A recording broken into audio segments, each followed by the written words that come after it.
perihal informasi gugatan cerai dari Vena Melinda mungkin sudah masuk seperti apa nih Bu? Baik, nama yang sudah disebutkan barusan itu sudah mendaftar di Kepaniteraan Pengadilan Agama Jakarta Selatan tertanggal hari ini 3 September 2024 yang mengajukan penggugat melawan suaminya.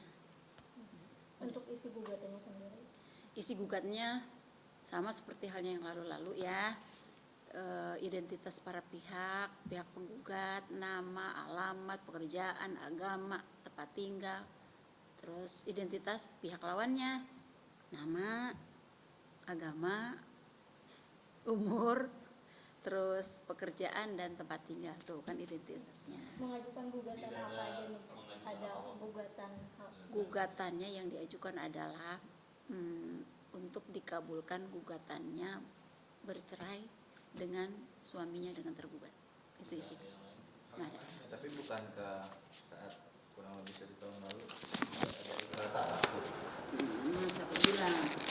Jadi kan dulu sudah diinformasikan ya bahwa perkara yang lalu itu telah putus nomor 595 pada 3/2023, putusnya tanggal 3 Agustus 2023 kan. Banding, para pihak banding. Nah, bandingnya tertanggal 18 Agustus 2023, putus bandingnya 3 Oktober 2023. Kan diberitahukan isi putusan bandingnya kepada para pihak. Para pihak udah menerima, maksudnya sudah menerima isi putusannya. Isi putusannya udah diterima dia gitu. Lalu berkekuatan hukum tetapnya tanggal 13 November 2023, kan dipanggil untuk ikrar talak tanggal 30 November 2023 karena sudah berkekuatan hukum tetap. Namun setelah diberi izin untuk mengucapkan ikrar talak di muka sidang Pengadilan Agama Jakarta Selatan, ditambah kurun waktu 6 bulan, pihak pemohon tidak melaksanakan ikrar tersebut. Dengan demikian sudah lampau 6 bulan, maka telah berakhirlah masa tersebut sehingga tanggal 30 Mei 2024 kan udah 6 bulan dari sejak November, menjadi perkara tersebut gugur. Karena gugur berarti masih terikat suami istri lagi, jadi perkara yang lama. Jadi itu dia. Untuk persidangan ini akan sama seperti persidangan sebelumnya atau akan ada perbedaan sih? Ya, kalau normatif proses persidangan ya tetap sama. Kedua belah pihak diperintahkan untuk hadir untuk dimediasi. Terus ada, kalau tidak tercapai mediasi maka akan ada jawab replik-replik pembuktian dan lain sebagainya gitu. Ini kan udah terjadi sebelumnya gitu. Akan ada kemungkinan akan lebih cepat kah atau seperti apa nih? Ini kan ini kasus baru, kejadian baru, yang lalu, yang sekarang nih kejadian baru lagi gitu. Sebelumnya juga kan sempat disampaikan perihal alasan untuk mengajukan gugatannya. Nah, kalau untuk ini alasannya apa sih Bu? Ada aja alasannya. Kan yang sebelum KDRT terus Ya. sudah disampaikan tidak bisa hal yang sama gitu. Nah, kalau untuk yang sekarang bagaimana?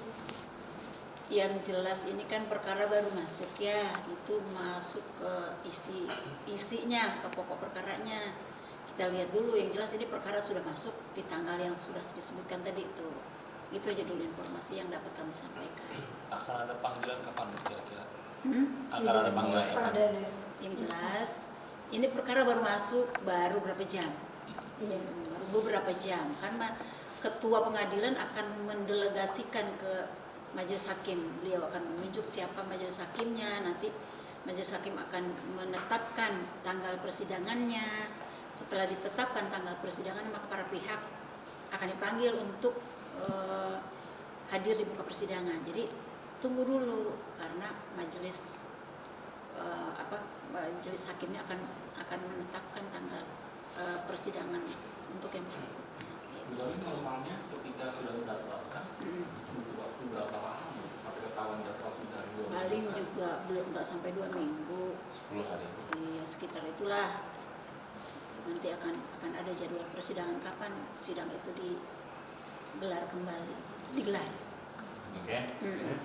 Oke, sedikit Bu tentang Serena Munaf Serena kabarnya Bu. kabarnya. Benar masih Bu sudah ada pendaftaran perceraian Bu. Sampai detik ini tidak ditemukan data tersebut di sistem informasi penelusuran perkara di Pengadilan Agama Jakarta Selatan. Atau atas nama suaminya Baskara. Iya. Karena yang namanya pasangan kan ada pasangannya, nama itu ada pasangannya, ini masa dia sendiri? Dua-duanya. Pastilah dua-duanya ada gitu. Kayak ini akan ada pasangannya gitu. Yang nyambung pertanyaannya. Kalau untuk yang plus sendiri terkait dengan Apa nih? Yang jelas pertanyaannya. yang minta diisbatkan, digugurkan, gitu Pak. Pertanyaan yang jelas. Ya kan awal nomor 11 itu istri satu dan dua ada menikah secara agama, tapi diisbatkan. Jadi istri pertama istri kedua pengen menolak. Oh begitu. Ya, gimana Bu? Jadi begini ya.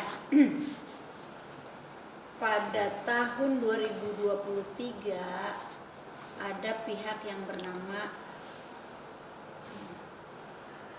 Ibu Sustini yang beliau itu mengajukan isbat nikah. Dalam kasus tersebut di tahun 2023 itu sudah diputus bahwa Sustini itu telah menikah dengan John Kuswoyo. Ya, sudah diputuskan dan sudah berkekuatan hukum tetap. Yang mengajukan adalah ibu tersebut beserta kedua anaknya, Darias dan David ya.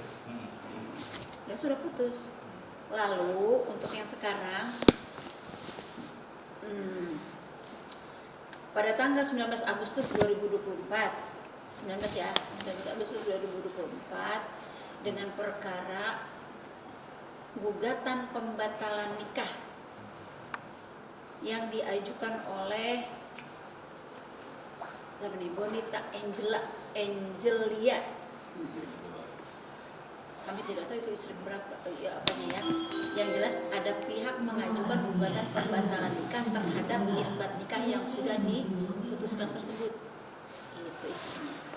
Itu memang bisa Bu, dalam arti di pihak yang lain membatalkan ini dan karena kan dari awal persamaan tidak sesuai sah gitu. Yang menyatakan sah atau tidak itu majelis hakim ya. Yang menyatakan boleh dan tidaknya itu adalah majelis hakim. Yang jelas ada pihak ya mengajukan perkara dengan jenis perkaranya adalah gugatan pembatalan nikah dari yang sudah saya sebut tadi Ya. gitu. Alasannya apa itu diminta dibatalkan? Ya ada alasannya bahwa ya minta dibatalkan perkawinan tersebut kalau nanti majelis hakim yang meriksa gitu ya. Yang jelas ada alasan, itu ada peristiwa hukum pernikahan itu si penggugat minta itu dibatalkan gitu. Ada persyaratan khusus nggak sih Bu, untuk pembatalan Pernikahan. Persyaratan khususnya ya harus ada nikah dulu baru ada pembatalannya, itu persyaratan. Maksudnya ada langkah mungkin sidangnya seperti apa dan Oh ya bagaimana? tetap ya namanya. Ini kan pembatalan nikah itu kan perkaranya kontentius ya, ada lawan. Iya. Jadi ada penggugat, ada tergugat. Ada penggugat yang minta si tergugat itu perkawinannya dibatalkan. Sama aja lawan ada apa perkara kontentius. Jadi nanti di persidangan itu para pihak itu sama didamaikan, dimediasi. Terus kalau tidak tercapai mediasi, kalau tidak tercapai perdamaian, nanti akan dilanjutkan perkara tersebut, ada jawab pemeriksaan gugatan, ada jawaban, replik, duplik, pembuktian dan lain sebagainya gitu. Sidang Untuk perkara ini kapan? Bu? Ini saya belum itu ya, kemarin waktu kemarin saya teliti belum ada tanggal persidangannya. Yang jelas baru 19 kemarin. oh gini. kalau tidak salah awal September, minggu-minggu awal ini. Oh, berarti kemungkinan Kemungkinan Rabu di sampai Jumat. Berapa? Ya minggu ini kan apa? Iya, berarti antara iya, Rabu antara pokoknya dalam 10 hari ini deh. Dalam Baru 10 ada hari. sudah. Ya, dalam 10 hari ini nanti akan ada jadwal persidangannya. agendanya apa? Yaitu perdamaian. Terima kasih Bu. Bu, sedikit Bu tentang Nisha Ahmad sendiri. Itu agendanya adalah musyawarah majelis hakim di tanggal 9 kalau tidak salah ya. Dengan cara litigasi ikut. Ada permintaan khusus lagi nggak Bu dari pihak Nisha? Dalam gugatannya itu ya itu aja yang diminta agar bercerai aja dengan suaminya. Nggak ada. Kalau ada perdamaian itu tidak masuk dalam gugatan. Iya, di dalam gugatannya nggak masuk. Bu, kalau dari pihak Andika sendiri Bu, apakah dia masih menahan atau gimana Bu di proses? Yang jelas itu kan proses persidangan secara tertutup untuk umum ya. Udah dimediasi, tetapi perkara berlanjut, berarti kan masih berlanjut gitu, karena berlanjut perkaranya berarti kita lihat nanti di hasil musyawarah majelis hakim di tanggal 9 September tersebut.